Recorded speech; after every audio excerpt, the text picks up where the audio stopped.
ঢাকায় 4 মাসে মশা বেড়েছে দ্বিগুণ, সিটি কর্পোরেশনের ভূমিকা প্রশ্নবিদ্ধ।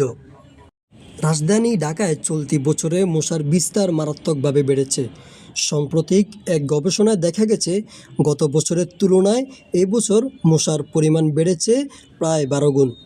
তবে রাজধানীবাসীর অভিযোগ, ঢাকায় 2 সিটি কর্পোরেশনের পক্ষ থেকে মশা নিয়ন্ত্রণে দৃশ্যমান কোনো অগ্রগতি নেই, বরং তাদের ভূমিকা নিয়ে উঠেছে নানা প্রশ্ন। জাহাঙ্গীরনগর বিশ্ববিদ্যালয় প্রাণিবিদ্যা বিভাগের এক গবেষণায় জানানো হয়েছে, ঢাকায় পার আওয়ার ভিত্তিতে উড়ন্ত মশার ঘনত্ব এখন 300-র বেশি। অর্থাৎ কেউ যদি কোনো স্থানে 1 ঘন্টা অবস্থান করে, তাকে গড়ে 3 শতাধিক মশা আক্রমণ করেছে। অথচ গত বছর এর সংখ্যা ছিল মাত্র 25-এর নিচে। মশার কারণে নাগরিক জীবন চরম দুর্ভোগের মধ্যে পড়েছে। অফিস, বাসাবাড়ি বা দোকান, কোনো জায়গাতেই মিলছে না স্বস্তি। বিশেষ করে সন্ধ্যার পর পরিস্থিতি হয়ে ওঠে ভয়াবহ।